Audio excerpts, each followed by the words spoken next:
Multi tasking എന്ന് പറയുന്നത് ഇപ്പം ഞാൻ പറഞ്ഞ എൻ്റെ ഒരു വിശ്വാസം എന്താണെന്ന് ചോദിച്ചാൽ എവരിബഡി ഈസ് യുണീക്ക് എന്നുള്ളത്. അത് എഗെയിൻ ഒരു ക്ലീഷയാണ്, പക്ഷേ അത് വളരെ സത്യമായിട്ടുള്ള കാര്യമാണ്. നമ്മൾ പലപ്പോഴും ഗോൾ സെറ്റ് ചെയ്യുന്നത് ഹിസ്റ്ററിയുടെ ബേസിസിലാണ്, അല്ലെങ്കിൽ നമ്മളുടെ കസിൻസ് എന്ത് ചെയ്യുന്നു, അല്ലെങ്കിൽ നമ്മളുടെ സിബ്ലിങ്സ് എന്ത് ചെയ്യുന്നു, അല്ലെങ്കിൽ നമ്മുടെ ക്ലാസ്മേറ്റ്സ് എന്ത് ചെയ്യുന്നു, അല്ലെങ്കിൽ നമ്മുടെ നെയ്ബേഴ്സ് എന്ത് ചെയ്യുന്നു, ഇങ്ങനെ പലപ്പോഴും അവരിൽ നിന്നൊരു ഇൻസ്പിറേഷൻ അല്ലെങ്കിൽ ഒരു ഐഡിയ കിട്ടുന്നത് നല്ലതാണ്. പക്ഷേ I think it's extremely important to stay true to one's own wiring. എനിക്ക് തോന്നുന്നൊരു കാര്യമാണ്. സത്യം പറഞ്ഞാൽ ഞാൻ 6 വയസ്സിൽ മൃദംഗം പഠിക്കാൻ തുടങ്ങി. ഒരു 8-9 വയസ്സ് മുതൽ പ്രൊഫഷണലായിട്ട് കച്ചേരികൾ വായിച്ചു തുടങ്ങി. അപ്പോൾ അതിൻ്റെ ഒരു കാര്യം എന്താണെന്ന് വെച്ചാൽ വളരെ ചെറിയ പ്രായത്തിൽ തന്നെ നമ്മൾ ബ്രാൻഡഡ് ആവുകയാണ്.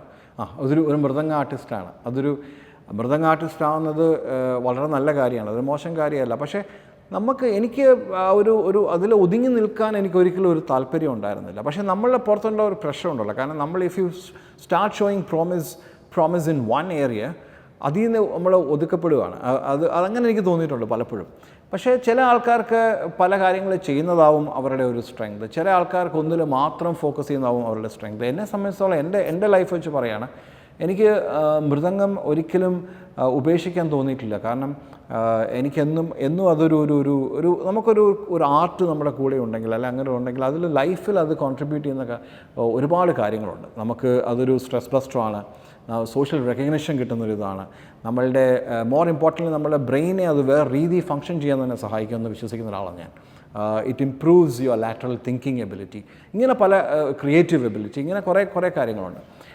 ഇപ്പോൾ എൻ്റെ ഇത് വെച്ച് പറയുകയാണെങ്കിൽ ഓരോ പ്രൊഫഷൻ അത് at some point it became profession എന്നുള്ളതാണ്. പാഷനായിട്ട് സ്റ്റാർട്ട് ചെയ്തതാണ്. ഇപ്പം സ്പോർട്സ് ബ്രോഡ്കാസ്റ്റിംഗ് വളരെ ആക്സിഡൻ്റലായിട്ട് ഞാൻ വന്നു പെട്ടതാണ്. Because I wanted to be a sports star, but I was not good enough to play any game at a serious level. അതാണ് സത്യം. ഒരു ടാലൻറ്റോ എബിലിറ്റിയോ എനിക്കില്ലായിരുന്നുള്ളതാണ് സത്യം. പക്ഷേ നമുക്ക് ഒരു പാഷൻ കൊണ്ട് നമുക്ക് what can you do other than that? Falling back on your passion, can you do something else? അങ്ങനെ വന്നതാണ് സ്പോർട്സ് ബ്രോഡ്കാസ്റ്റിംഗ്. അതുപോലെ തന്നെ I have to be very honest here. ഒരു സമയത്ത് എൻ്റെ കരിയറിൽ ഞാൻ ഒരുപാട് എന്താ പറയുക കഷ്ടപ്പെട്ടൊരു സമയമുണ്ട്, അത് മെൻ്റലി. കാരണം എതിൽ പോകണം, എന്തെടുക്കണം എന്നുള്ളത്. ഈവൻ നൗ ഒരു പ്രോബ്ലം ഉണ്ട് ആൾക്കാർ ഡിഫൈൻ ചെയ്യുന്നത്. But why should we define somebody? Why should we limit ourselves? എന്ന് തോന്നുന്നൊരു കാര്യമാണ് എനിക്ക് ഇപ്പോൾ മല്ലിക സാരാഭായിയുടെ കാര്യം ഞാൻ നേരത്തെ മല്ലിക സാരാഭായി ഒരിക്കൽ ഞാൻ ഒരുപാട് ഇൻട്രാക്ട് ചെയ്തപ്പോൾ ഞാൻ പറഞ്ഞു, I do 5 different things in life. അപ്പോൾ എന്നോട് ചോദിച്ചു, why do you do 5 different things? അപ്പോൾ ഞാൻ ചോദിച്ചു, you are also finding fault with me. അത് തെറ്റായ കാര്യമാണോ? അല്ല, you should do 50 different things എന്നാണ് അവരെന്നോട് പറഞ്ഞത്. അത് ഓരോരുത്തർക്കും ഓരോന്നാണ്. നിങ്ങളൊരു സച്ചിൻ ടെണ്ടുൽക്കറാണ്, ക്രിക്കറ്റിൽ മാത്രം ഫോക്കസ് ചെയ്യുന്ന ആളാണെങ്കിൽ അങ്ങനെ ചെയ്യുക. അതല്ല, നിങ്ങൾക്ക് പല കാര്യങ്ങൾ ഹാൻഡിൽ ചെയ്യാൻ പറ്റുമെങ്കിൽ അങ്ങനെ ചെയ്യുക. ഐ തിങ്ക് നമ്മളോട് തന്നെ വളരെയധികം we have to be absolutely honest. എന്നെ സംബന്ധിച്ചിടത്തോളം എനിക്ക് ഈ പല കാര്യങ്ങൾ ചെയ്യുന്നത് എനിക്ക് ഹാപ്പിനെസ് തരുന്നു. അതുകൊണ്ടാണ് ഞാനത് ചെയ്യുന്നത്. നമുക്ക് ചെയ്യാൻ പറ്റുന്ന ചില കാര്യങ്ങളുണ്ട്, ചെയ്യാൻ പറ്റാത്ത ചില കാര്യങ്ങളുണ്ട്. So I think so long as you are enjoying what you do, it should not matter. പിന്നെ ഒരു സമയം വരും നമ്മൾ പ്രൊഫഷനായിട്ട് എങ്ങനെ എടുക്കും അതിൽ നിന്ന്. കാരണം passion is one thing, whether people are willing to pay for your passion എന്നുള്ളത് വേറൊരു കാര്യമാണ്. അപ്പോൾ അത് in my case I have a primary profession in terms of എന്താണ് എൻ്റെ ബ്രെഡ് ആൻഡ് ബട്ടർ എന്താണ്, എൻ്റെ അടുത്ത ഓപ്ഷൻ എന്താണ്, അങ്ങനെ എനിക്ക് ക്ലിയർ ആയിട്ടൊരു ഇതുണ്ട്. പക്ഷേ പ്രൊഫഷണലി നമ്മൾ ചെയ്യുമ്പം ഞാൻ എല്ലാം എൻജോയ് ചെയ്ത് തന്നെയാണ് ചെയ്യുന്നത്. അത് എൻ്റെ വയറിങ് അങ്ങനെ ആയതുകൊണ്ടാണ്. എൻ്റെ ഒരു ചെറിയൊരു മെസ്സേജ് എന്ന് പറയുന്നത്, അങ്ങനെ നിങ്ങൾക്ക് പല കാര്യങ്ങൾ ചെയ്യാൻ പറ്റുമെങ്കിൽ നിങ്ങൾ ഒരു കാര്യത്തിൽ ലിമിറ്റ് ചെയ്യേണ്ട ആവശ്യമില്ല എന്നുള്ളതാണ് എൻ്റെ ഒരു എക്സ്പീരിയൻസ്, അല്ലെങ്കിൽ എൻ്റെ ഒരു മെസ്സേജ്. അതൊരു രസമുള്ള കാര്യമാണ് ഈ ക്വിസ് മാസ്റ്റർ എന്ന് പറഞ്ഞാൽ. ഞാൻ സ്കൂളിൽ കോളേജിലൊക്കെ കുറച്ച് ക്വിസിന് പോയിട്ട് കൂടുതൽ തോറ്റതാണ് ചരിത്രം. I mean I have lost more than I one. പക്ഷേ ഒരു ക്വിസ് മാസ്റ്റർ എന്ന് പറയുമ്പം അതിന് കുറച്ച് നമുക്ക് ആദ്യം വേണ്ടത് അതിന് എനിക്ക് തോന്നുന്ന ഒരു അഭിരുചി തന്നെയാണ്, ഒരു ആപ്റ്റിറ്റ്യൂഡാണ്.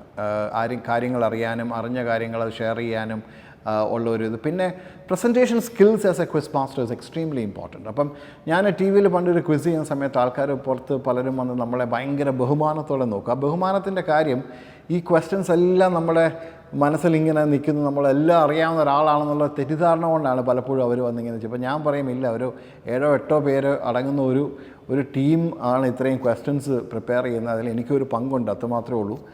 പക്ഷേ നമ്മളൊരു നല്ലൊരു ക്വിസ് ഹോസ്റ്റ് ആവണം എന്നുണ്ടെങ്കിൽ നമ്മൾ ചെയ്യുന്ന ആ ഒരു ഷോ അല്ലെങ്കിൽ അതിൻ്റെ ക്വസ്റ്റ്യൻസ് എന്താണ്, we have to go way beyond the questions. അതിന് കൂടുതൽ ക്ലൂസ് കൊടുക്കുക, അല്ലെങ്കിൽ അതിനെപ്പറ്റി കൂടുതൽ ഇൻഫർമേഷൻ പാസ് ഓൺ ചെയ്യുക. അതുപോലെ തന്നെ പാർട്ടിസിപ്പൻസുമായിട്ടും അതായത് കണ്ടസ്റ്റൻസുമായിട്ടും അതുപോലെ ഓഡിയൻസുമായിട്ടും എൻഗേജ് ചെയ്യാനുള്ള കഴിവ്, അതുപോലെ ചില കാര്യങ്ങളും വളരെ വളരെ ഇമ്പോർട്ടൻ്റ് ആണ്. ഇപ്പോൾ ക്വിസിൻ്റെ ഇത് തന്നെ മാറിക്കൊണ്ടിരിക്കുക. ഒരു ട്രഡീഷണൽ ക്വിസിങ്ങിൽ നമ്മളിപ്പോൾ വേറെ ഗെയിം ഷോസ് അല്ലെങ്കിൽ പല രീതിയിൽ ഇൻവെൻറ്റീവായിട്ടുള്ള രീതിയിൽ കാര്യങ്ങൾ മാറിക്കൊണ്ടിരിക്കുകയാണ്.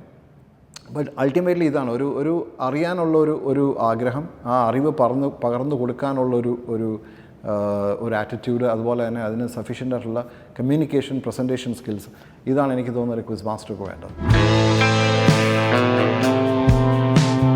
എല്ലാ മേഖലകളിലും ഇപ്പം ആൾക്കാർ സംസാരിക്കുന്ന ഒരു കാര്യമാണ്, എല്ലാവർക്കും ഒരു ഓൾമോസ്റ്റ് ഒരു ഫിയർ തന്നെയാണ് ഇപ്പോൾ എത്ര. പക്ഷേ എനിക്ക് തോന്നുന്ന ഒരു കാര്യം എന്ന് വെച്ചാൽ ഹ്യൂമൻ ടച്ച് എന്ന് പറയുന്നത് will always remain.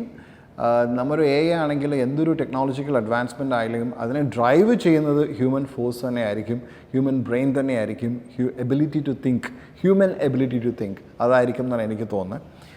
Of course നമ്മൾ യൂസ് ചെയ്യുകയാണെങ്കിൽ അതൊരു ഗ്രേറ്റ് ഒരു ടൂളാണ്, it's a great resource to have. പക്ഷേ അതിൻ്റെ മാസ്റ്റർ ആയിരിക്കണം നമ്മളെന്ന് എനിക്ക് തോന്നുന്നു. If you allow yourself to be a slave to that, then we are in trouble. പക്ഷേ ചേഞ്ച് വന്നുകൊണ്ടിരിക്കും. എനിക്ക് തോന്നുന്നു ചില ജോലികൾ അതിൻ്റെ ഭാഗമായിട്ട് നമ്മൾ നഷ്ടപ്പെട്ടുകൊണ്ടിരിക്കും. പക്ഷേ അപ്ഡേറ്റ് ചെയ്യുകയാണെങ്കിൽ നമ്മൾ നഷ്ടപ്പെടുന്നതനുസരിച്ച് വേറെ എവിടെയെങ്കിലും ഒരു റിക്വയർമെൻറ്റ് വരും എന്നുള്ളതാണ് എൻ്റെ ഒരു ഇത്. I think change is the only thing that is constant. അപ്പം ചേഞ്ച് ചെയ്യാൻ ബുദ്ധിമുട്ടുള്ള ഒരു ചേഞ്ചിങ് എൻവയൺമെൻറ്റുമായിട്ട് അഡാപ്റ്റ് ചെയ്യാൻ ബുദ്ധിമുട്ടുള്ളവർക്ക് അത് ഒരു ചലഞ്ച് തന്നെ ആയിരിക്കും.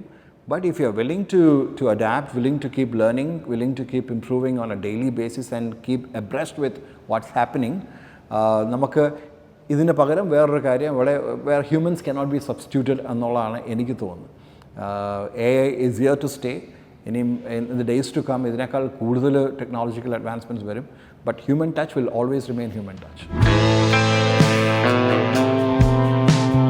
മലയാളികൾ സ്ട്രഗിൾ ചെയ്യുന്ന, മലയാളികളെന്നല്ല കൺവെൻഷനായിട്ട് വളർത്തിക്കൊണ്ട് വരുന്ന ഒരുപാട് ബാക്ക്ഗ്രൗണ്ടിൽ നിന്ന് വരുന്ന ആരും സ്ട്രഗിൾ ചെയ്യുന്ന ഒരു ഇതാണ് എനിക്ക് തോന്നുന്നത്. ഫസ്റ്റ് ആൻഡ് ഫോർമോസ്റ്റ് നമ്മൾ എത്ര പെട്ടെന്ന് നമ്മൾ ഓപ്പൺ അപ്പ് ആവുന്നു, അതായത് ഒരു പുതിയ കാര്യം നമ്മൾ സ്വീകരിക്കാൻ നമ്മൾ തയ്യാറാകുന്നു, പഠിക്കാൻ തയ്യാറാകുന്നു, അക്സെപ്റ്റ് ചെയ്യാൻ തയ്യാറാകുന്നു, അത്രയും നമ്മൾ പെട്ടെന്ന് പുതിയൊരു എൻവയൺമെൻറ്റുമായിട്ട് അഡാപ്റ്റ് ഒരു ചേഞ്ചാണല്ലോ സംഭവിക്കുന്നത്. നമ്മൾ ഒരേ രീതിയിലുള്ള ആൾക്കാരെ കാണുന്നു, ഒരേ ഭാഷ സംസാരിക്കുന്ന, ഒരേ ഭക്ഷണം കഴിക്കുന്ന, ഒരേ രീതിയിൽ ഡ്രസ്സ് ഇടുന്ന, അല്ലെങ്കിൽ ഒരേ രീതിയിൽ പെരുമാറുന്ന, അല്ലെങ്കിൽ ഒരേ രീതിയിൽ ചിന്തിക്കുന്ന ആൾക്കാരിൽ നിന്ന് നമ്മൾ വേറെ വ്യത്യസ്തപ്പെട്ട ഒരു ഗ്രൂപ്പിലേക്ക് പോകുമ്പോൾ, അത് നാഷണൽ ആവാം, ഇൻ്റർനാഷണൽ ആവാം, പോയി കഴിയുമ്പോൾ നമുക്കുണ്ടാകുന്ന ആ ബുദ്ധിമുട്ടുകളാണിത്.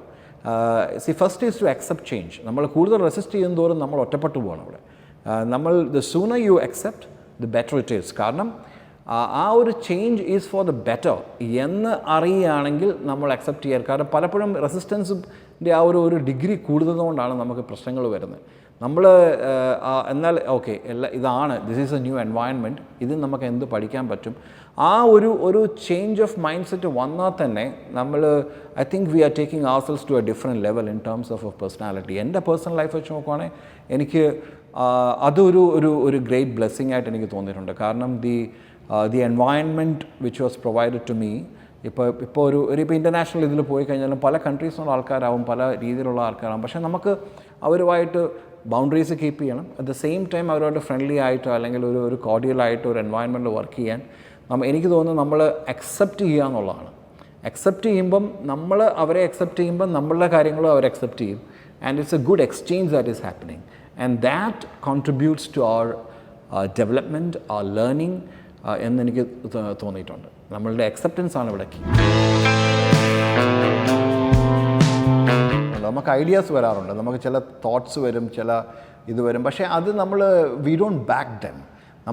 അത് പബ്ലിക്കായിട്ട് പറയാനോ അല്ലെങ്കിൽ അത് മെറ്റീരിയലൈസ് ചെയ്യാൻ നമുക്ക് വർക്ക് ചെയ്യാനോ പലപ്പോഴുള്ള ധൈര്യം ഉണ്ടാവില്ല, കോൺഫിഡൻസ് ഉണ്ടാവില്ല എന്നുള്ളതാണ്. പക്ഷേ എനിക്ക് തോന്നുന്നത് എൻ്റെ ഒരു ചെറിയൊരു ഹംബിൾ എക്സാമ്പിൾ പറയുകയാണെങ്കിൽ, I think we should take the risk. ഇപ്പോൾ ഞാനിപ്പോൾ ചെയ്യുന്ന people ask what's the connection between multiple professions.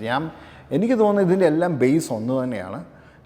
അതിലിപ്പോൾ ഞാനിപ്പോൾ ചെയ്യുന്ന ഒരു കാര്യം, എൻ്റെ പല പാഷൻസാണ്. ഒന്ന് ലീഡർഷിപ്പ് ട്രെയിനിങ്, അല്ലെങ്കിൽ ഇൻഫ്ലുവൻസിങ് പീപ്പിൾ, ട്രെയിനിങ് കോർപ്പറേറ്റ്സ് എന്നുള്ളത്. അടുത്തത് എനിക്ക് ഉള്ളത് സ്പോർട്സ് ബ്രോഡ്കാസ്റ്റിംഗ്. ഇത് രണ്ടും കൂടെ കമ്പൈൻ ചെയ്യുന്നൊരു പ്രോഗ്രാമാണ് ഇത് ഗെയിം ചേഞ്ചർ. അപ്പോൾ ഞാൻ ആലോചിച്ചത് ഹർഷ ഭോഗ്ലെ ദ വിന്നിങ് വേ എന്ന് പറഞ്ഞിട്ടൊരു സ്പീക്കിംഗ് സീരീസ് 2002-03 എനിക്ക് ഓർമ്മ തുടങ്ങിയത്. അദ്ദേഹം അത് ചെയ്യുന്നുണ്ട്. പക്ഷേ അങ്ങനെ കോപ്പി ചെയ്തിട്ട് കാര്യമില്ല.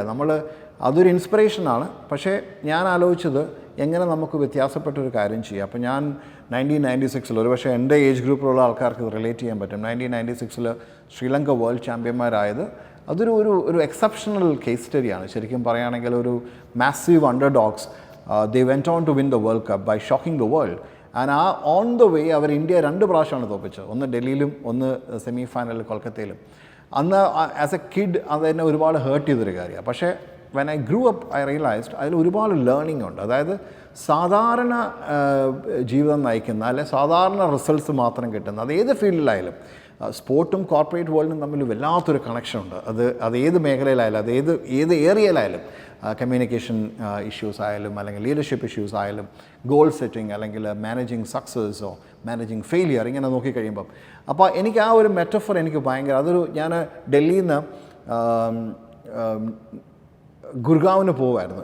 ഒരു ട്രെയിനിൽ, മെട്രോ ട്രെയിനിൽ ഇരുന്നാണ് എനിക്ക് ഈ ഐഡിയ വരുന്നത്. അതായത് ഈ 11 ശ്രീലങ്കൻസ്, അവർക്ക് നോക്കുവാണെങ്കിൽ അവരുടെ 92 വേൾഡ് കപ്പ്, അതായത് അവർ വിൻ ചെയ്യുന്ന 4 വർഷം മുമ്പ് നോക്കിയപ്പം ഇതേ ന്യൂക്ലിയസ് തന്നെ അവർ മെയിൻറ്റെയിൻ ചെയ്തു 96-ലും. പക്ഷേ വ്യത്യാസം എന്താണെന്ന് ചോദിച്ചാൽ അന്ന് അവർ ബോട്ടം ഓഫ് ദി ടേബിൾ ആയിരുന്നു.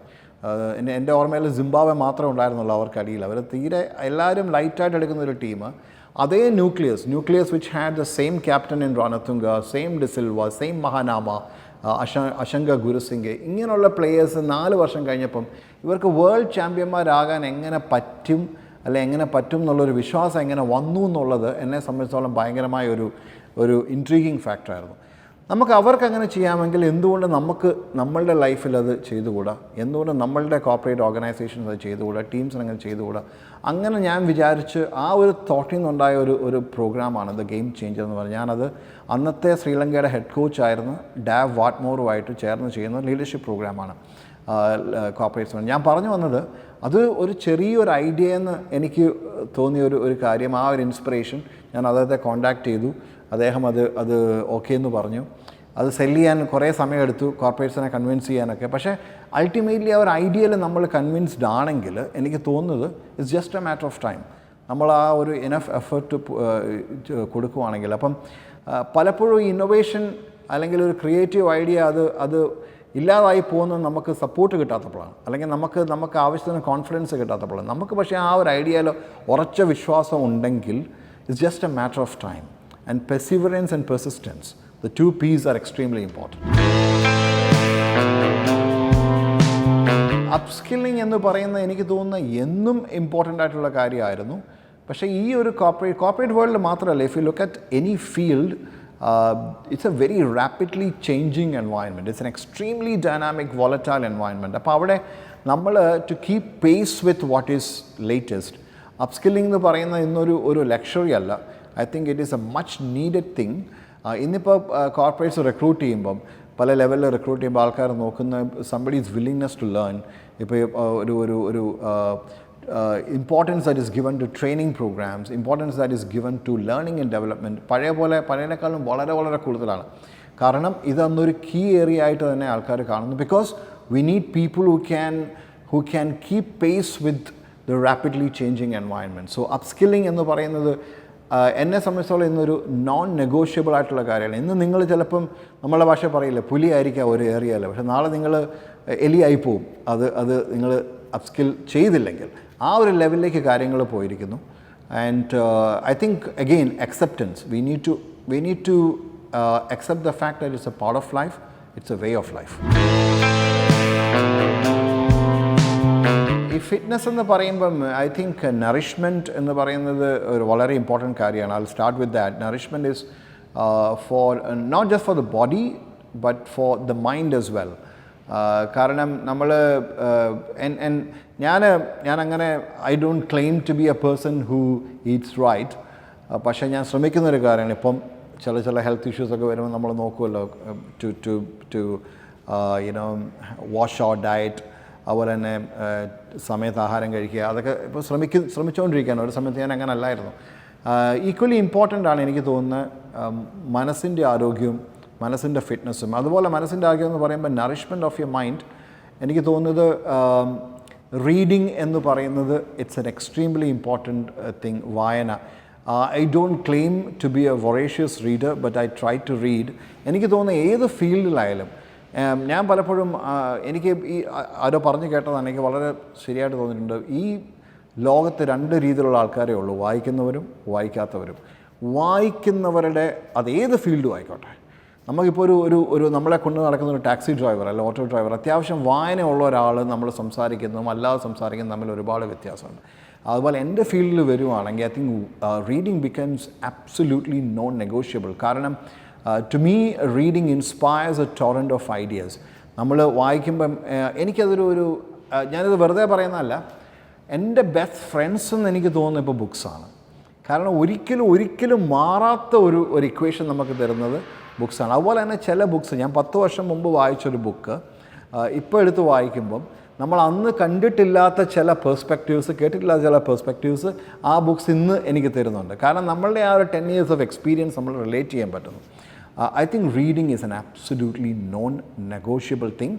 അതിൻ്റെ ഒരു ഗുണം എന്താണെന്ന് ചോദിച്ചാൽ നമുക്ക് ഏത് ഫീൽഡായാലും നമുക്ക് 2 രീതിയുണ്ട്. ഒന്ന്, നമ്മുടെ ഹാർഡ് കോർ വർക്കിൽ, അതിപ്പോൾ കൊമൻട്രി ഫോർ എക്സാമ്പിൾ, നമുക്കൊരു കാര്യം വായിച്ചുണ്ടെങ്കിൽ നമുക്കൊരു മെറ്റഫർ യൂസ് ചെയ്യാൻ പറ്റും, നമുക്ക് പെട്ടെന്നൊരു എക്സാമ്പിൾ കൊണ്ടുവരാൻ പറ്റും.